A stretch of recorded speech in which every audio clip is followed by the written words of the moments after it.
confused about the facts. The teleportation project wasn't at LANL, the Los Alamos National Labs. It was at Sandia. And in fact, I knew that was valid information because the teleport that we were being taken to quantum leap back to the tarmac at Curtiss-Wright in New Jersey was in fact on the far right side of the Sandia campus. So I've gathered insider information like this, and I hesitate to call them whistleblowers because I'm in fact the whistleblower that's releasing this information.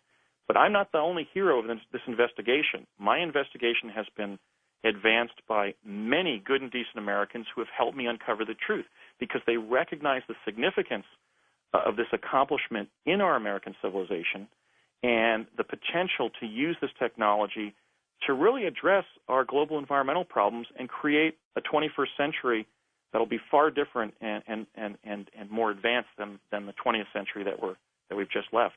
Andy, tell us about the technology. I mean, was the machine, the apparatus, for example, for the teleportation, for creating this vortex, this hole, was it big? Was it small? What was it like? Well, there were two teleporters that we used in the project. When they were training us to just become familiarized with jumping through vortal tunnels in time space, which is a pretty heady experience. It was definitely as scary as the scariest amusement park ride to a child. We were jumping through a very small device there in Building 68 at Curtiss-Wright. It was essentially about the size of a bookshelf. I mean, each of the armatures of the device was about the height of a tall person to a child. And the field of energy we were jumping through was only about, I would say, about 10 feet across and maybe 8 feet high. So that wasn't intimidating at all. And we went through the vortal tunnel very quickly. In fact, the reason we didn't asphyxiate is because we were breathing a couple breaths of the air that we pushed into this interstitial chasm, this vacuum in time space that we were rushing through. Does the tunnel seem long or is it very short? It seemed very long. There were certain paradoxes when you would jump through the field of energy.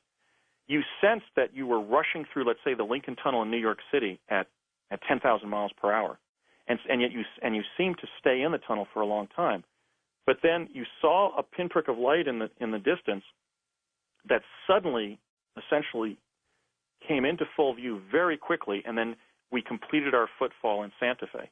So there were some time-space paradoxes or some time dilation going on, but I'm certain that we were only in the tunnel for perhaps even a split second. But it did seem like it lasted, let's say 30 seconds or so. How far out did they try to send people? We were, with the small teleport at Curtiss-Wright, we could be sent initially in the summer of 1970. We noticed that they were keeping us in Santa Fe until nightfall, frequently taking us to dinner, let's say, at Howard Johnson's restaurant at 8 o'clock at night. And then when we would be driven to the Sandia campus to jump back to Curtiss-Wright in New Jersey, we realized that we were arriving in New Jersey about an hour after we had left, let's say in the bright sunlight of 1 o'clock in the afternoon or 11 in the morning. And we asked them, are you setting us back in time? And they acknowledged sheepishly that they were.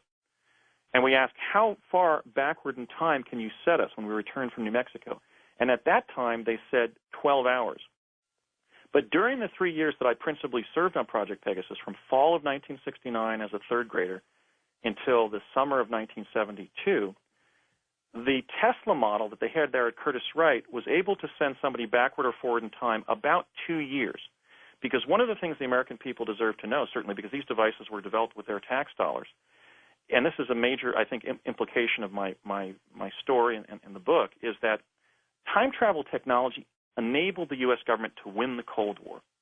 Because among the things they were doing was giving adult project principals like my father sensitive military plans right there at the teleport. One time we arrived at Curtiss-Wright, and there was a military attaché there who gave my dad a mailing tube. And when I asked him what's in the tube, he said, plans to some of our most sensitive weapons systems. And I said, what do you mean? And he said, schematics of intercontinental ballistic missiles. Now, that particular jump was undertaken in around November 15th of 1971. However, when we arrived in New Mexico and then delivered the plans at Los Alamos and then went down to Albuquerque to just sort of hang out with some of my dad's friends in Old Town Albuquerque, he called me over to the table there in one of the restaurants there and said, Andy, tell Connie. Connie Chavez is a principal in the story. She was an old friend of my father's in Albuquerque that he first met when he was in New Mexico flight testing the ramjet engine for Curtiss Wright in the early 1950s. And he brought me over to the table where they were sitting and said, "Andy, tell Connie what year it is." And I said, "What year it is? What do you mean, Dad? It's 1971. And they practically fell off their tables, or off the table, off their chairs, because, in fact, from their perspective, in the time-space location they were in, that we arrived in, it was the beginning of the summer of 1973. And this is one of the implications of the story. What was occurring was that the U.S. government was teleporting military secrets into the future so that if, for example, Soviet intelligence agents tried to find those secrets, even if they knew of the existence of those documents, they wouldn't be able to recover them because they were stored not just in deep underground military bases in New Mexico, but deep underground military bases in New Mexico in the future. The other thing that was being done with teleportation during these early years of time-space exploration by the U.S. government is they were having individuals, again, like my dad, the adult participants, teleport to New Mexico, spend several years there, and then teleport back to the day they left, and that enabled them to brief the executive branch on the intervening 2 years of future events. That's incredible. And where did they get the technology from, Andy? Was it E.T.? Did we develop it? Well, I can certainly confirm that an intelligence funnel existed that because they were essentially concerned about two factions, and they didn't know ultimately what the threat profile of these two factions were relative to the United States. I call them the Greys and the Reds. They were basically concerned about what the motives of the extraterrestrials that they knew had begun to visit our planet in great numbers after we began to explode atomic weapons during the war. They didn't know what the intention of different extraterrestrial species that are visiting us was.